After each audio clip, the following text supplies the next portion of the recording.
Welcome to The Source, where we combine the headlines with in-depth conversations with the newsmakers themselves. I'm Pinky Webb. Today on the program, the poll body receives pages of signatures from hundreds of cities and municipalities to amend the Constitution through a people's initiative. After gaining support through signatures, what happens next in the push for charter change? Commission on Elections spokesperson Rex Laudiangco joins us in the program. And later, the Education Department is finalizing the proposal to revert to the old calendar or school calendar by next year. We speak to Education Assistant Secretary Francis Bringas later in the show.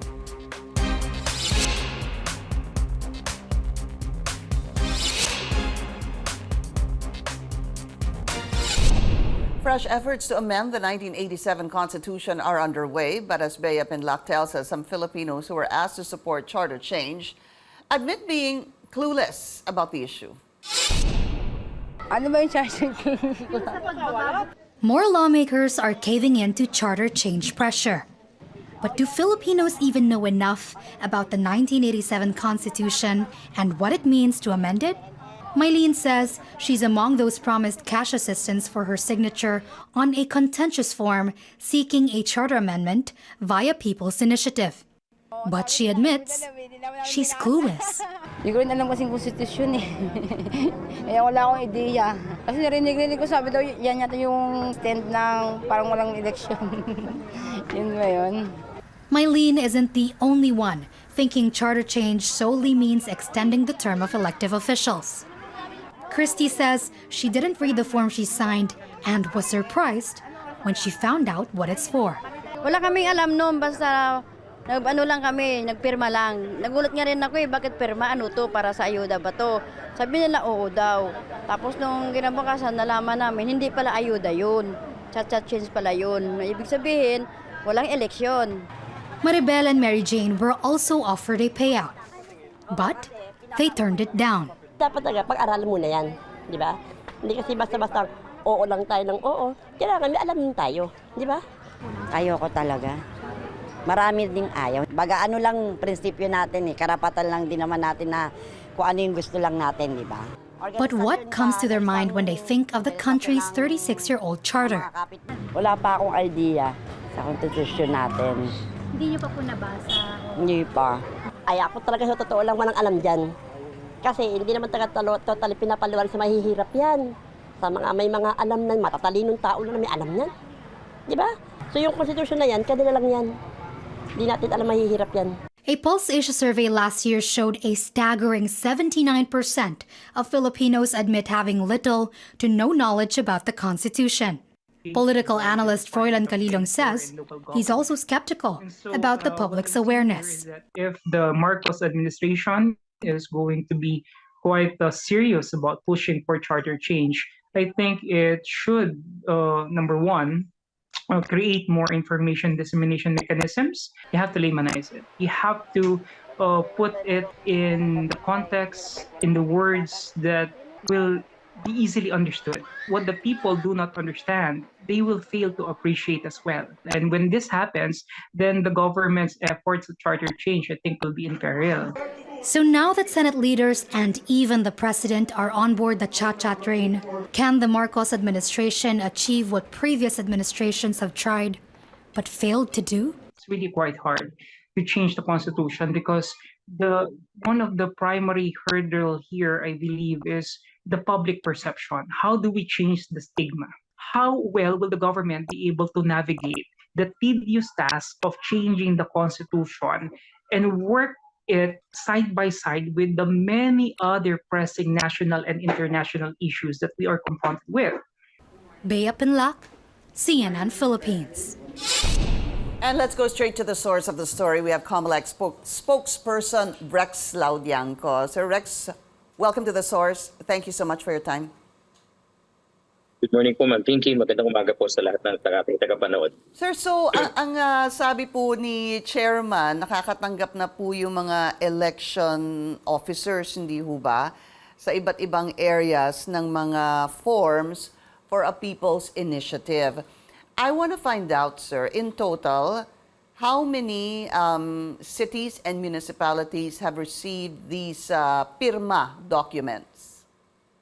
Per our last count yesterday, Ma'am Pinky, around 300 plus na po cities and municipalities have received signature pages of the petition. And yung po mga election officers namin ay nakapag-issue na nung pagbilang lamang po nung unang mga signatures, because that's the first step. We just have to count the number of signatures as received in the signature pages. And what do they do when they count the signatures? Is it supposed to be a certain number of signatures? Do they identify the people who supposedly signed these documents? Not yet, ma'am. Per resolution 10650 of the Comelec, we just have to count the number of signatures as contained in the signature pages. Bibilangin lamang po namin. Yung determination po kasi ng if they were able to hurdle the 3% minimum requirement for each legislative district and the 12% nationwide, it depends upon the proponent po. What we do is that we issue a certification as to the number, and obligation po ng petitioner na tignan kung yan pong mga numbers na nakuha mula sa amin ay sapat na to comply with the 3% and 12% twin requirements for the People's Initiative. Sir Rex, nabigyan na rin let po me cut sila you there. ng certification ng Comelec as to the total let me cut number you of there. voters. Importante po yung sinabi nyo eh. Tinatanggap po ng election officer ito pong mga papel, hindi ho ba? At binibilang po nila yung mga pirma. And sabi nyo, you issue a certification of what, sir? The number as counted po nung ating mga signature pages. For example, in a submission, for example, in one municipality, our election officer just have to count. Then they will issue a certification that they receive a signature page containing, for example, 5,000 signatures as counted by this office. Ganong certification lamang po muna ang ini-issue ng Comelec. So, bilangan lang to whether totoong tao ho ito nag-sign ng o dalawang tao. Hindi nyo po malalaman kung isang tao lang po ang iba-iba ng signature doon sa dokumento. Will That's the correct, election ma'am. officer be able to determine that just by counting the signatures? Because per resolution 10650 po, Ma'am Pinky, that's the first step. Mag-i-issue lamang po kami ng certification as to the number. Yeah. The verification part will come after the submission of the petition. Kasi ganito po yan. Kasama po sa attachment ng petition, if ever, and the proponent, yung po mga certifications na na-issue namin. Then they will have to file that petition po dito sa clerk of the commission sa main office, attaching all those certifications and alleging that they have at least 3% of per legislative district and 12% for the nationwide registered voters. After that po, the clerk of the commission will and evaluate this petition and submit to the en-banc his evaluation as to whether or not they were able to comply with sufficiency in form and substance, kasama po yung bilang ng kanilang signature. If they were able to hurdle all those from the form to the substance to the number of the attached signatures, then and only then will the commission and bank issue an order for verification. Uulitin po uli, bukod sa bilang, this time, i-check po ng aming election officers, ano-ano. First, yan po ba ay tao talaga, gaya nung natanong nyo? Ikalawa, yan bang nakapirma na yan ay registered voter? Ikatlo, yan po bang registered voter na yan, as contained therein, remains to be an active voter at hindi deactivated?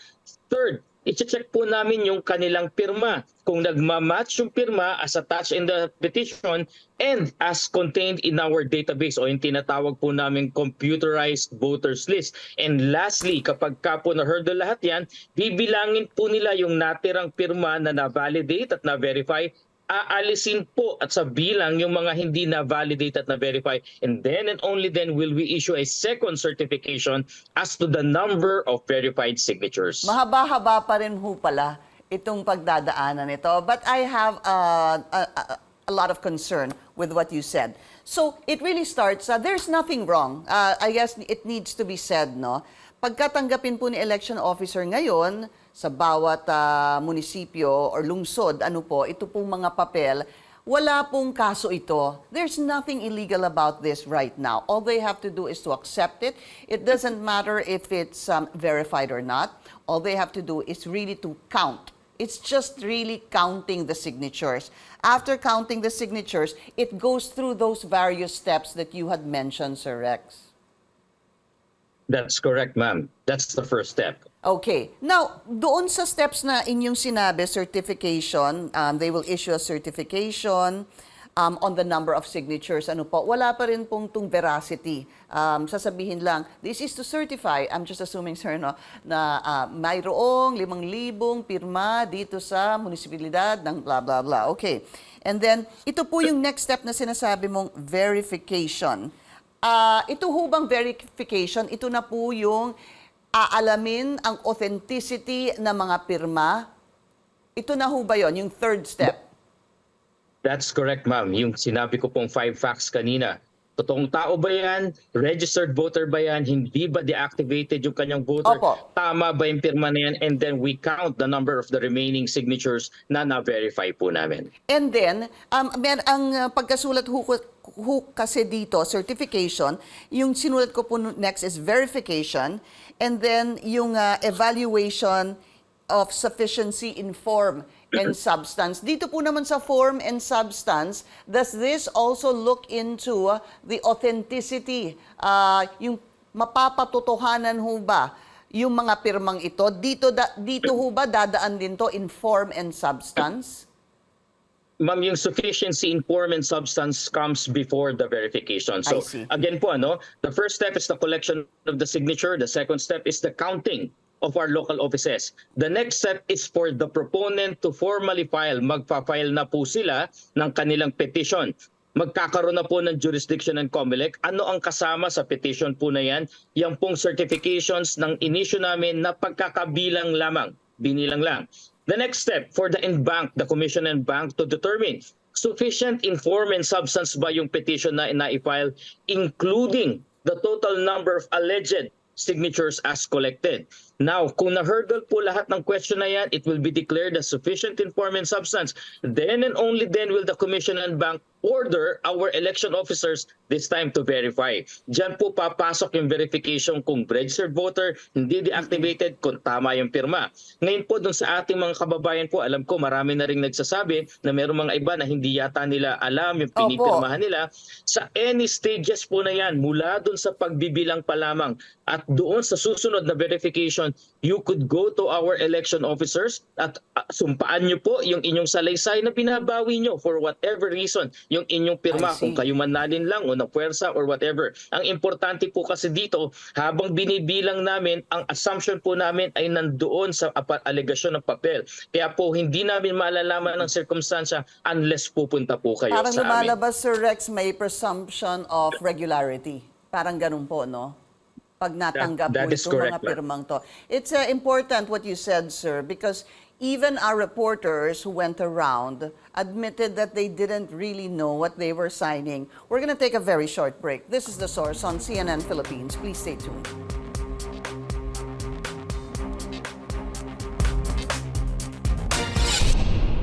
You're watching The Source on CNN Philippines. I'm Pinky Webb. Our source today, Comelec spokesperson Rex Laudiangco. Very important what you said, Sir Rex. No? At any time now, kahit na binibilang na po yung pirma as we speak, pag meron pong nagsabing, hindi ko kasi alam kung ano yung pinirmahan ako o pinangakuan ako ng ayuda, pwede sila pumunta doon sa election officer ngayon. At ano po yun? Sila ho ba mismo ang magsusulat na hindi ko lubos na naintindihan ang aking pinirmahan? Or is there going to be an election officer that will assist this individual? Ang importante po din dito, Ma'am Pimky, wala naman pong hard and fast rule as to how they will do it. Basta ang importante po, yung tao mismo ang pupunta sa amin. Nakahanda po siyang either mag-execute ng sinumpaang salaysay or sumpaan po kung anumang salaysay meron siya sa harapan ng aming election officer. Kasi ang ginagawa nga po namin dito ay pagbibilang ng mga nakatalang pirma ng mga tao supposedly na nakapangalan doon. Kung meron darating po na tao dito, hindi namin mapipigilan yan at sasabihin niya, hindi ko pirma yan. O kaya po sasabihin niya na puwersa lamang ako, talaga pong maaari naming tanggalin at nasa kapangyarihan namin tanggalin at bawasin yung pirma niya. Lalong-lalo na po kung siya ay mag-execute ng iba pang complaint, ay maaari po yan ma-actionan ng Comelec. Pero ang that could be sometimes, well, number one, pasensya na host, ito yung katotohanan yan eh. For them to actually go there is a little bit of, taking away time from their daily lives. Ano po. In other words, it could be a bit of a stretch or a hassle for them to do that. Pero kung gusto po nila talagang bawiin yung kanilang pirma, they need to do that, hindi ba? Because that's also their responsibility. Ang tanong ko po, baka naman po mahiya sila. Baka po sabihin nila, naku, baka isumbong ako pagka pumunta ako dito sa election officer. What kind of siguro promise, commitment do you have na wala pong magsusumbong sa kanila sakaling sabihin nila na napuwersa lang sila? Una po sa lahat, dahil po pumirma sila dito, kung babawiin po nila to, it has to be a matter of record. So kailangan po talagang i-record namin po ito. And records are really public po yan. Hindi naman po namin pwedeng itago yan. Pero kung sakasakali naman pong as to pagsusumbong, wala naman pong pagsusumbungan ang Comelec. Dahil kami po ultimately ang nagde-determine po, lalong-lalo na sa bilang at yung sinabi nyo nga po, veracity. We answer to no one as regards this po, no? Except kung kami po ay tatanungin ng Korte Suprema. Ganyan po ang independence ng Comelec. So sa ating po mga kababayan, your Comelec does not answer to any other branch of government of this republic po. Okay. And when does the Comelec actually come in with regards to these alleged payoffs or misrepresentations? Is there such a thing as a motu proprio investigation by the Comelec? There is such a thing as a motu proprio investigation po if there are factual basis, Ma'am Pinky, no, that there has to be a determination kung meron pa ba, kung may karagdagang dapat pa kaming malaman. But tama po kayo, the first issue as always will be that of jurisdiction. Kailan magkakaroon ng jurisdiction si Comelec? So isa-isahin po natin. As to the signature pages, pag yan po ay sinabit sa amin at merong lalapit, yung aming election officer practically has jurisdiction. Bakit? Kailangan po niya bilangin hawak niya yung papel. Now, as to the petition itself at yung mga antecedents dyan at yung mga pangyayari after, the jurisdiction of the Comelec will come after the main petition is filed with us. So pag na-file na po sa amin yan, dyan po magkakaroon ng jurisdiction ng Comelec. Kaya nga po nakahanda po kami tumanggap kung ano man po ang ipaparating sa atin ng mga kababayan, be it a complaint affidavit, be it a salaysay. Basta ang importante po, all this can push through yung aming processing ng petition, processing ng signature pages, at kung meron man complaints, maari po namin yan ay esekasuhin at iproseso ng sabay-sabay. Okay, so to be clear about this, you still do not have, is that what my understanding, jurisdiction to look into these alleged payoffs? You will only have jurisdiction once a petition is filed. Is that so, sir? That's correct, ma'am, because we don't have a copy of the petition yet. Wala pa pong nagla-lodge sa amin. Hindi pa po namin ma-determine kung ano mang nasa likod po niyan ng petition na yan unless magkaroon kami ng jurisdiction. In fact, hindi pa po nakikita ng Comelec kung anong klaseng petition ang isasampa sa amin kung meron man po. Okay. Is there even a question sa Comelec po if the People's Initiative is a mode to change the charter? As early as 2020 po kasi, Ma'am Pinky, we already have Resolution 10650 which implements Republic Act 6735. So ito pong bagay na to ay trabaho lamang sa Comelec. Kaya nga po, sabi ni Chairman Garcia, pag may dumating na signature page sa amin, hindi namin pwedeng i-refuse yan. Pwede lang namin i-refuse yan on two grounds. First, mali yung na-file na office. Kasi meron pong nagfa-file sa ibang maling city or municipality at meron pa pong nagfa-file sa mga provincial offices namin. Yan po ay nire-refuse acceptance namin. At kung sakali mo po may magfa-file sa amin na sasabihin nila, ay first batch lamang ito, may parating pa kami, hindi muna po namin tinatanggapin dahil sinasabi po namin kumpletuhin nyo bago tanggapin. Now, as to the main petition itself, magkakaroon lamang kami ng jurisdiction kapag na-file din po sa Comelec. Then again, ito po ay duty ng Comelec na hindi rin namin pwedeng tanggihan for as long as they complied with the petition.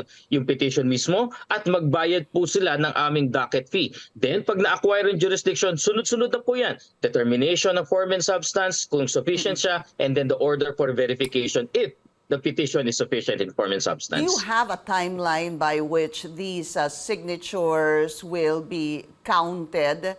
Because after that comes the filing of the petition. We don't have a timeline because this all depends on the proponent po, ma'am. Ang meron lang po kaming timeline for as long as dumating ang signature page, what's the instruction of the Comelec when it's so far as compliance with our own resolution, gawin po ng mabilis yan. Bakit po namin ginagawa ng mabilis? Kami po ay naghahanda na for the commencement of the registration on February 12. Mahihirapan po kami kung magkakasabay po yan. Kaya nga po hanggat maaari, pagdating po sa amin, binibilang na po as shown in the pictures being displayed on the screen right now. Pagkatanggap po niyan, ginagawa na kagad ng election officers ang kanilang mga trabaho na bilangin ng signature po dito at magsumite ng mga certifications na kailangan po. I may have forgotten to ask this question during the counting of the signatures. Does the election officer check if there are duplicates of signatures? That time, Of sir. course, ma'am, kasi At-check na makikita doon. naman yon. Opo, no?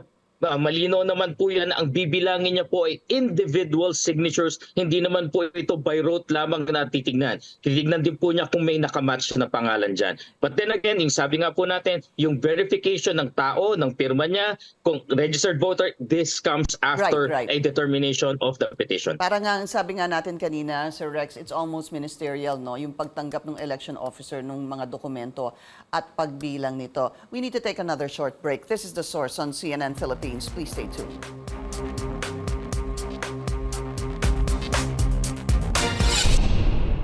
You're watching The Source on CNN Philippines. I'm Pinky Webb. Our source today, Comelec spokesperson Rex Laudiangco. Sir, also another concern, no? It's been said over and over again, for a people's initiative to actually proceed, it needs 3%, at least 3% of votes for every registered voters for every legislative district, ano po, and 12% of registered voters nationwide. I want to go to the legislative districts.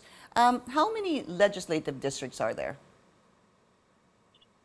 If I'm not mistaken, there are 253 legislative districts that we have right now. So basically, one legislative district has a minimum of 250,000 registered voters. So yun po yung minimum na tinitignan natin, 3% of at least 250,000. There are, of course, districts which have more. Pero yung pong pinaka-minimum natin ay 250,000 registered voters per Ibig registered sabihin district po nito, Sir Rex, dun sa, ano yun bawat congressman yan sa bawat legislative district, hindi ho ba? Para mas maintindihan ng tao. Okay, ibig sabihin ho ba nito, Sir Rex, kapag isa doon sa 253 in total, if one does not meet the 3% minimum, this will not prosper. The People's Initiative cannot That is prosper. correct. Okay. Next, when is it determined that 1 or 2 or 10 of the legislative districts did not meet the 3% threshold, minimum rather? Is it now or is it again after a petition is filed? After the petition is filed po and after the verification. Kasi yung pong verification, that's the time po na talagang makikita nyo, magbabawas yung aming election officers ng signatures na hindi mabe-verify.